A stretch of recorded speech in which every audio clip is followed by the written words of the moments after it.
कुछ विकार होते हैं, या कह दो उन्हें वस्तुएं, मन की वस्तुएं होती हैं। पहला होता है भय, दूसरा होता है संकोच, तीसरी होती है मर्यादा, और चौथा होता है धैर्य। लेकिन ये जो मन के चारों वस्तुएं हैं वो छिन जाएंगी। कब छिनेंगी? जब भगवान के प्रति प्रेम हो जाएगा। तुम्हें भय नहीं लगेगा। क्यों नहीं लगेगा? प्रहलाद ने कहा है, प्रहलाद कहता क्या है? कभी दुनिया से डरते थे कि छिप छिप प्यार करते,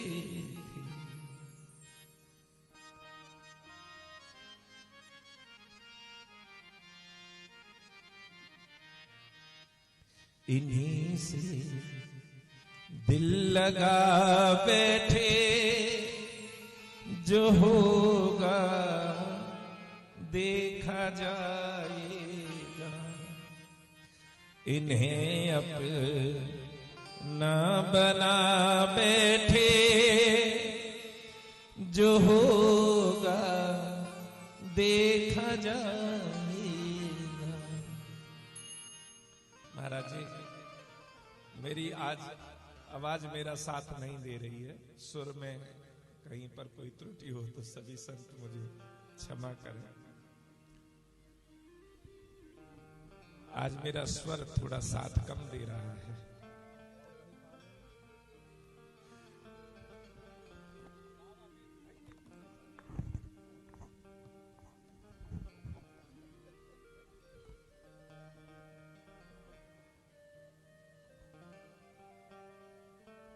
पहला भय यानी कि डर,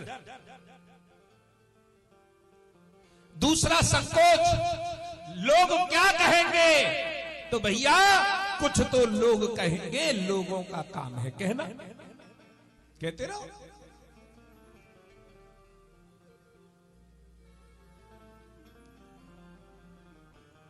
तीसरा धैर्य, भक्त को मिलने की जितनी जल्दी होती है ना भगवान से, वो धैर्य नहीं रख पाता। एक बार एक जगह से नारद जी गुजर रहे थे, तो पीपल के वृक्ष के नीचे एक व्यक्ति तप कर रहा था, भजन कर रहा था। तो जब वो व्यक्ति भजन कर रहा था, तो वहां से नारद जी गुजर कर जा रहे थे। और जब नारद जी गुजर कर जा रहे थे, तो वो चरणों में पड़कर कहने लगा, महाराज मुझे लग रहा है आप भगवान के पास जा रहे हैं। नारद जी कहने लगे, हाँ हाँ जा तो रहे हैं। तो भगवान से पूछना कि वो मुझे मिलेंगे क्या? अब लग रहा है कि वो जल्दी मिलने, धैर्य अब है नहीं, अब लग रहा है कि जल्दी मिलने।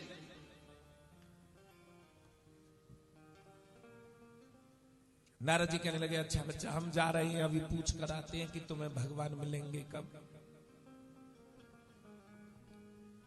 नारद जी चले गए, भगवान से कहने लगे, भगवान रास्ते में एक भक्त मिला था आपका। तो भगवान कहने लगे, वो जो पीपल के नीचे बैठा हुआ है। भगवान ने कहा, जब पीपल के नीचे बैठा हुआ है, तो नारद जी कहने लगे, आप तो सर्वज्ञाता है, आपको तो पता ही है। हाँ हाँ मैं उसी की चर्चा कर रहा हूं।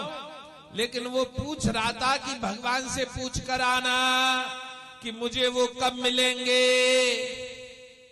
तो भगवान कहने लगे, जितने पीपल के पेड़ में पत्ते हैं उतने जन्म तक तप करेगा, तब जाकर उसे मैं कहीं मिलूंगा।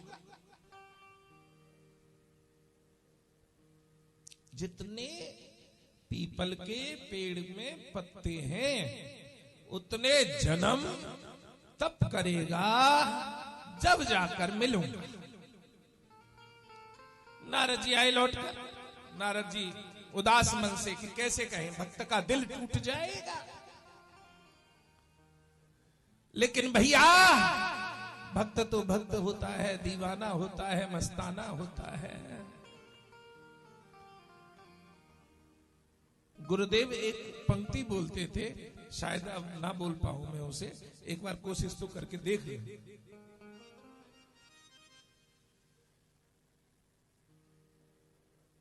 दुखन लागे नैन दरस बिन, दुखन लागे नैन,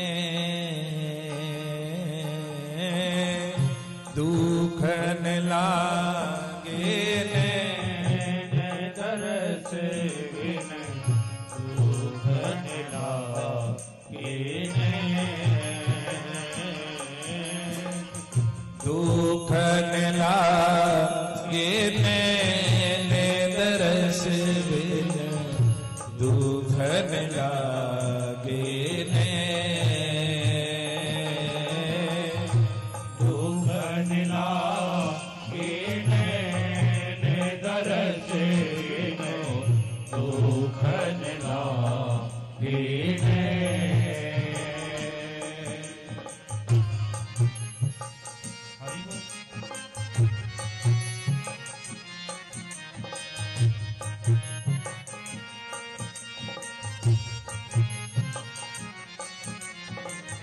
एक टक टकी में पंथ निहारूं, टक टकी में शांत निहारूं, एक टक टकी में पंथ निहारूं, एक टक टकी में शांत निहारूं, भई गई कर बदले दरस बिन, दुखन लागे नैन,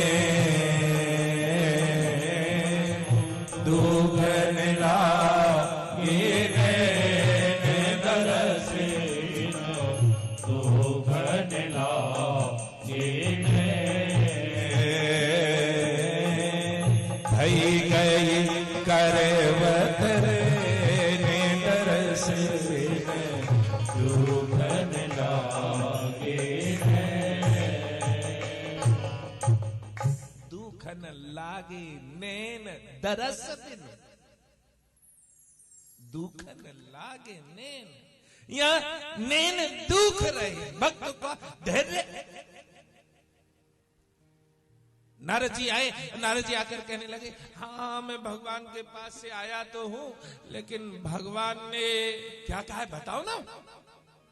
अरे तू सहन नहीं कर पाए, बोलो तो सही। तो उन्होंने कहा, भगवान ने कहा जितने वृक्ष के में, ये पीपल के वृक्ष में जितने पत्ते हैं उतने ही जन्म तुझे तप करना पड़ेगा, तब जाकर कहीं भगवान के दर्शन होंगे।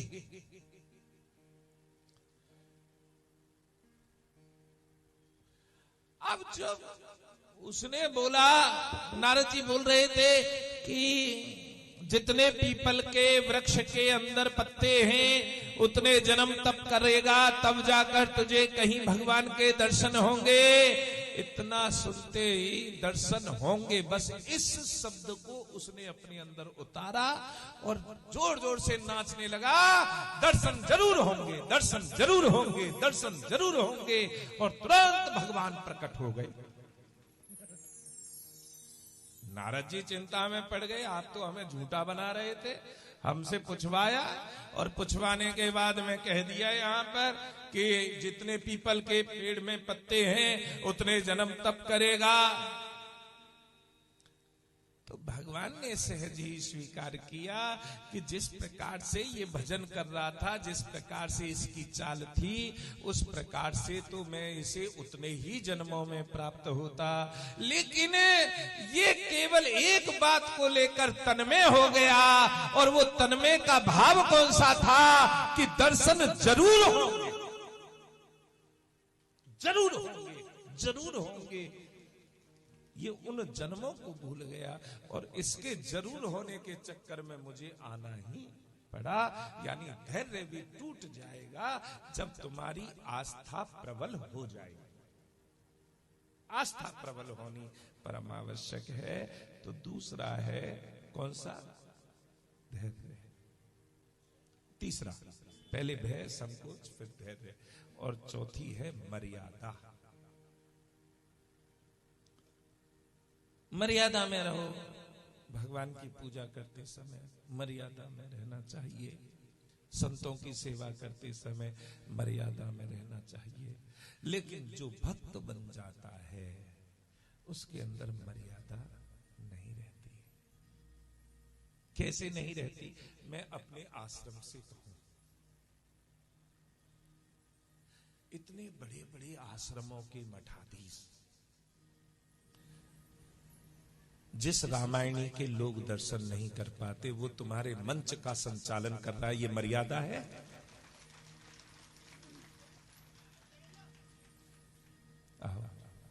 हमारे वृंदावन से भी महंत श्री पधार रहे हैं, हम उनका भी हाथ जोड़कर अभिनंदन, स्वागत, वंदन।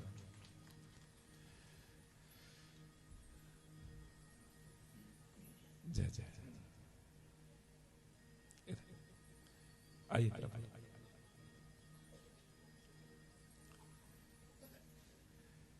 तो यह कहने का आशय क्या है? मर्यादा। एक गुजरात से साधु आया है, त्यागी मूर्ति है, जटाजूट धारण किए हुए है, और वो सबको भोजन करा रहा है। ये है मर्यादा।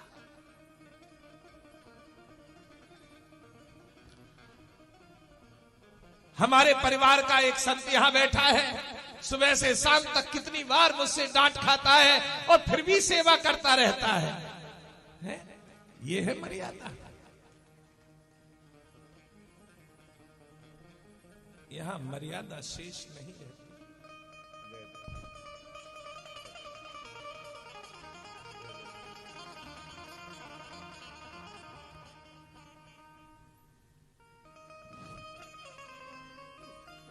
तो ये भक्ति का पंथ ऐसा निराला है जहां कोई न मर्यादा है, न भय है, न संकोच है। परिवेश।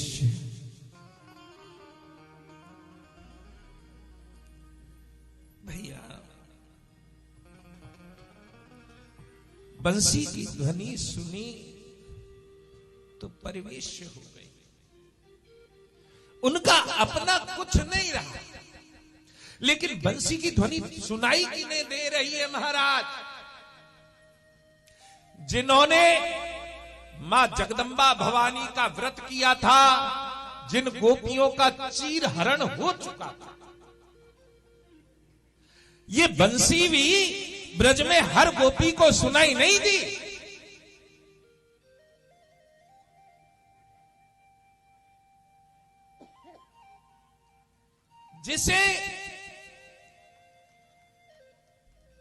जिसका केवल एक भाव शेष रह गया था, वो भी नहीं पहुंच पाया।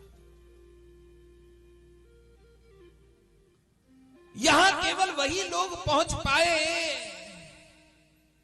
जिन्होंने पहले भगवान की सेवा की है, सत्कार किया है। माह का महीना था, चीर हरण वाली घटना के थोड़ा सा संक्षिप्त में बताऊं। माह का महीना था, माघ पूर्णिमा के दिन भगवान ने चीर हरण किया था, और वो भी कारण क्या था कि गोपियों ने पूरे माह का महीना स्नान किया। और हमारे दादा थोड़े कट्टर स्वभाव कैसे थे, पता नहीं कैसे, जाति तो ब्राह्मण थी लेकिन वो उनका स्वभाव कुछ अलग था। वो पता है एक बात कह रहे, कार्तिक नहाओ महानाव बिना पैसन के होई ना ब्याह छोरियो सुबह सुबह ते कायकू से रखाए रहियो। क्योंकि माताएं बहनें माघ स्नान बड़ा करती हैं।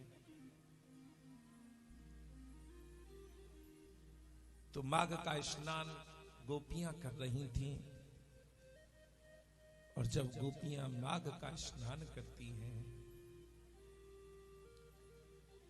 तो यहां भगवान एक जो दूरी थी, और वो दूरी कौन सी थी? मुझ में और तुझ में भेद यही, मैं नर हूं तुम नारायण हो।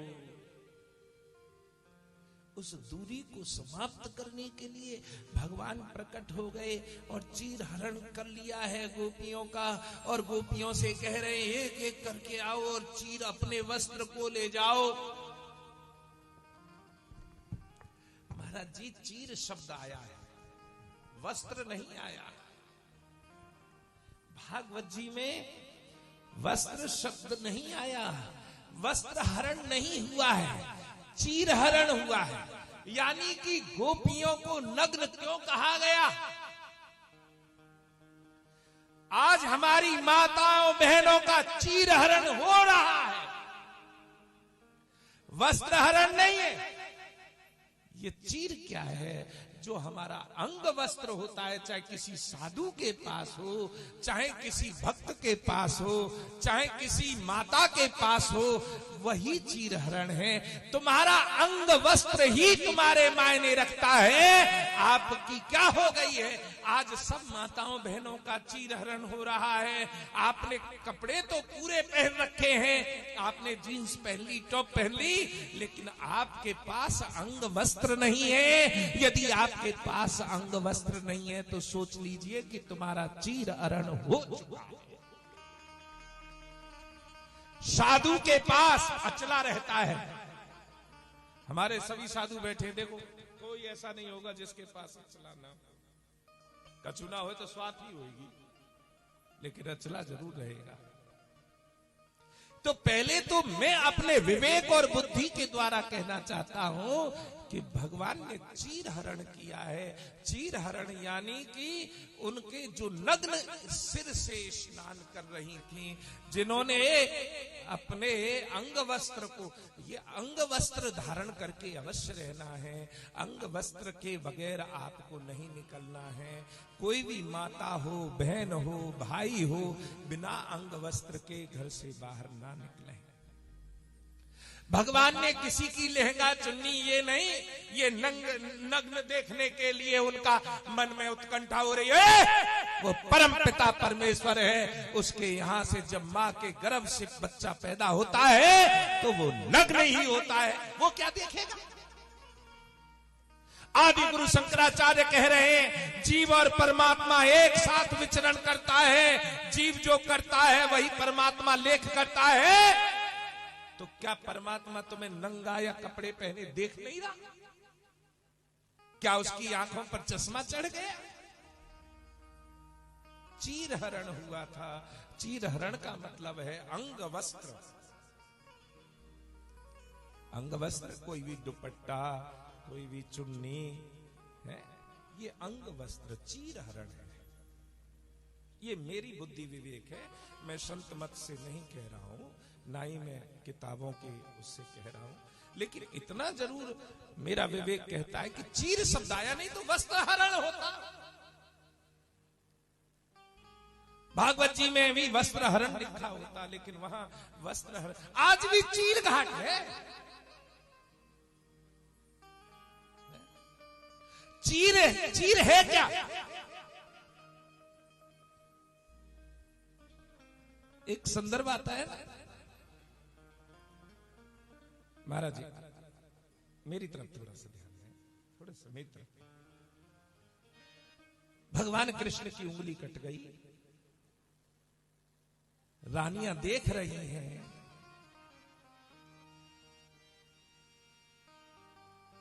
क्या देख रही थी रानियां? कि कहीं कोई कपड़ा हो उसे लेकर आए। लेकिन द्रौपदी क्या करती है? अपने अंग वस्त्र की एक चीर फाड़ती है, और वो चीर ही भगवान कृष्ण की उंगली से लपेटी गई।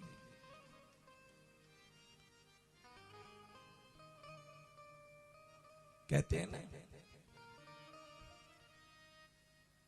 हो क्यों भूल गए बनवारी,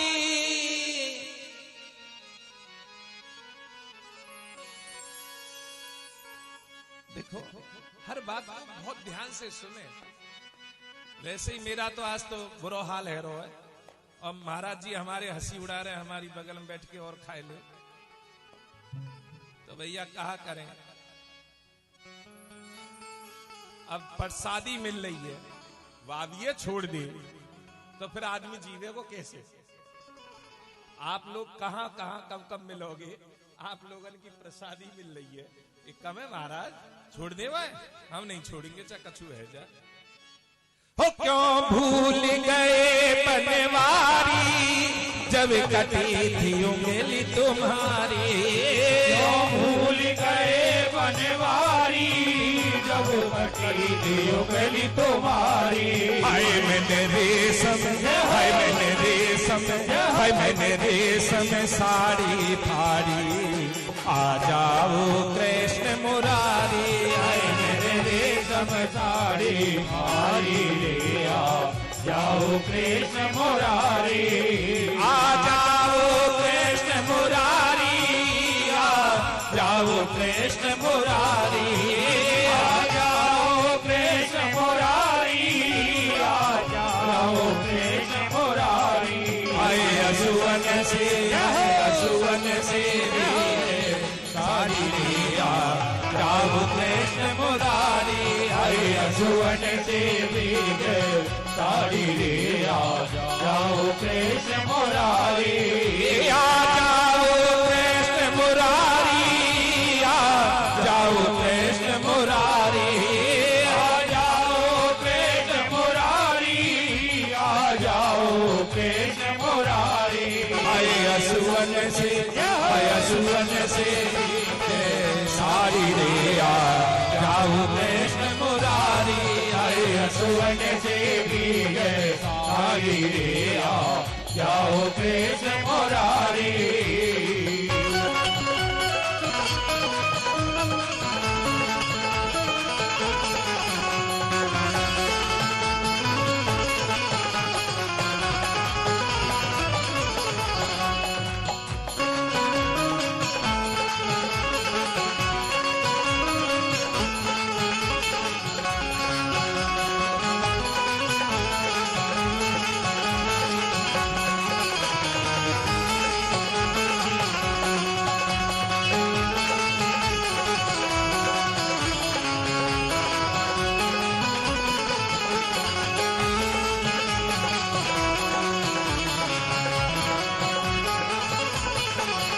दो शासन मेरी आया, मेरे केस पकड़ के लाया।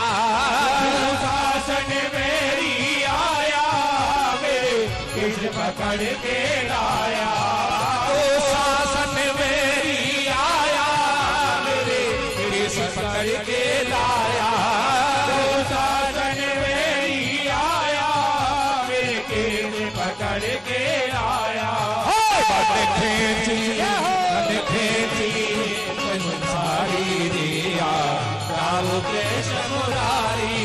मन खेची रे कमरारी, जाओ कृष्ण मुरारी। असुवन से भी साड़ी लिया जाओ कृष्ण मुरारी। आए असुवन देवी साड़ी लिया जाओ कृष्ण मुरारी। जाया है पाए अनुशासन, दुशासन के कोप धाय, द्रुपद सुता को चीर गहे वीर भारी है। भीषम करण द्रोण बैठे बैठे धारी, ताहा काउ कामनी की ओर काउ नेक ना निहारी है। सुन के पुकार धाये द्वार काटे जदुराई, बाढ़त दुकल खेचे भुजबल भारी है। सारी बिच नारी है कि नारी ही की सारी है, सारी ही की नारी है कि नारी ही की सारी। चीर शब्द का यदि व्याख्या देखें तो वो केवल द्रौपदी के चीर हरण के संदर्भ में ही समझी जा सकती है। चीर हरण किया है भगवान ने। जहां पर न भय है, न संकोच है, न धैर्य है, न मर्यादा है, उन गोपियों को ही केवल बंसी की धुन सुनाई दे रही है, जिनका भय छिन गया है, संकोच छिन गया है, धैर्य छिन गया है, मर्यादा छिन गई। अब भैया क्या गोपी लिख रही हैं यहां पर, सुश्रुते पतिना, और एक में लिखा अंत्योपास्य भोजनम, अधपका भोजन, यानी भोजन पकाई रही थी। अधपको कैसे? रोटी हाथ में लेके तय पे डारी, और जैसी लोई तोड़ के दूसरी बना रही हो तो तय की तय पे छोड़ी, घए की घए में, और हाथ की हाथ में लेके चल दी। तय की तय पे और घए की घए पे, और हाथ की हाथ में लेके चल दी। और जब वहां रास मंडल में पहुंची होगी तो ऐसा वह होगा, क्योंकि कन्हैया को छोटो सो तो है ही है, बड़ो तो है ना। अब छोटे थे कहा करें, आप देख रहे थे ना मेहतारी आई कल्ले और आए के, तो ऐसे ही वो गई होगी और वहां ने कही होगी, अरे मेरा कन्हैया तो रोट रख दो होगो चांद पे, और तो कछु बहना हो, अरे मेरा कन्हैया और रोट रख दो चांद पे। अब देखो मुकुट कैसे बनेगा, कैसा कैसा सुंदर बनेगा। एक सखी क्या कर रही थी, दूध काढ़वे के लिए बछड़ा छोड़ रही हो, बछड़ा के मुंह में जैसे ही दूध थन दियो गाय को, तो अब बछड़ा जब दूध चौंकने लगो तो फेन प्रकट है, अब फेन प्रकट भय तो वो हाथ में आएगा, वह छुड़ाई रही, फेन हाथ में आयो और बंसी की तान सुनाई पड़ी, वह फेने लेके ऐसी चली गई। वो भी कर रही है, अरे मेरो कन्हैया मुकुट को दूसरो हिस्सा तैयार है। अब बहन तीसरी ने तो हद्दी कर दी, पूर्णमासी की तिथि थी, व्रत रखा होगा सत्यनारायण भगवान का, स्नान करने गई थी और स्नान करके वस्त्र आभूषणों से सुसज्जित होना चाहती थी। लेकिन वस्त्र आभूषणों से सुसज्जित हो तो हो, जब बंसी की तान सुनाई पड़ गई, लहंगा तो सिर पे ओढ़ लियो है और चुंदरिया कमर में काछने लगी और सोच रही है या को घेर क्यों ना आए।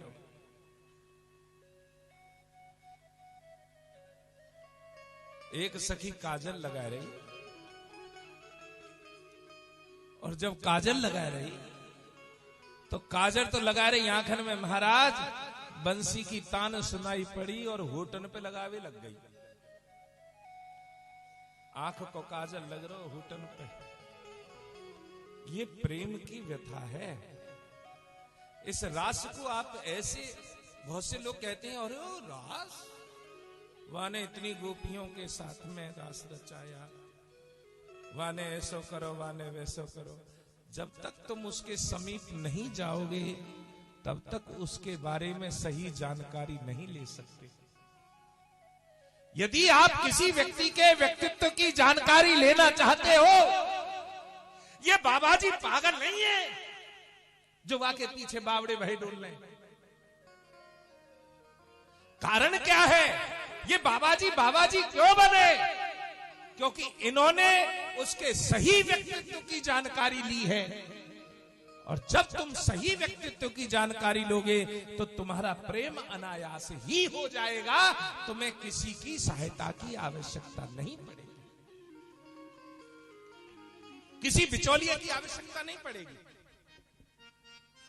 हाँ, एक बिचौलिया तो चाहिए जो सही रास्ता बता सकता है, वो केवल तुम्हारे सदगुरुदेव हैं। केवल गुरुदेव का हाथ पकड़ो और इस रास मंडल में प्रवेश कर जाओ, उनके व्यक्तित्व को जान लो। लिम्पते